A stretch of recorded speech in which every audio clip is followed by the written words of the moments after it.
அதிமுக தலைமையிலான என்டிஏ கூட்டணியில எந்தெந்த கட்சிகளுக்கு எவ்வளவு இடம் ஒதுக்கீடு செய்யணும் என்பதை குறித்த முக்கிய முடிவுகளை எடுப்பதற்காக தான் தலைநகர் டெல்லிக்கு எடப்பாடி பழனிசாமி பயணம் மேற்கொண்ட அவர் மத்திய அமைச்சர் அமித்ஷாவை சந்திச்சு பல்வேறு விதமான பேச்சுவார்த்தை நடத்தியிருக்கிறாங்க. இந்த பேச்சுவார்த்தையில தங்களுடைய கூட்டணியில அங்கம் இருக்கக்கூடிய கட்சிகளுக்கு எவ்வளவு இடம் ஒதுக்கலாம் என்பதை உறுதி செய்திருக்காங்க.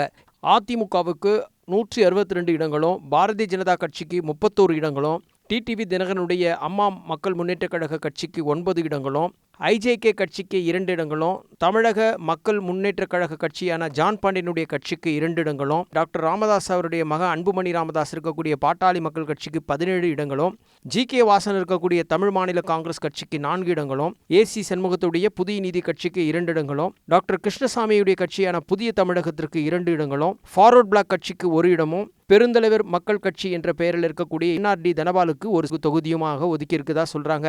ஏறக்குறைய 162 இடங்கள்ல அதிமுகவும் 31 இடங்கள்ல பாஜகவும் போட்டிடுறாங்க. மற்ற தோழமை கட்சிகளுக்கெல்லாம் இடஒதுக்கீடு செய்திருக்காங்க. இதனால கூட்டணிகளில் இருக்கக்கூடிய தலைவர்கள் முழுமையா சந்தோஷத்தோட சூழல் இருக்காங்க. ஏன்னா இவங்க கேட்ட மாதிரியான எண்ணிக்கையே பெரிய அளவில் எந்த விதமான சலசலப்பும் இன்றி அதிமுக கூட்டணியில சீட்டுகளை ஒதுக்கி இருக்கிறாங்க. இதற்கான அறிவிப்பு நாளைய தினம் அறிவிக்கப்படும் என எதிர்பார்க்கப்படுற நிலையில தன்னுடைய தோழமை கட்சிகளுடைய வெற்றிக்கும் தொடர்ந்து பயணிப்பதற்கான வேலைகளில் முழு வீச்சில் இறங்கியிருக்காங்க அதிமுக என்டிஏ கூட்டணியை சார்ந்தவங்க.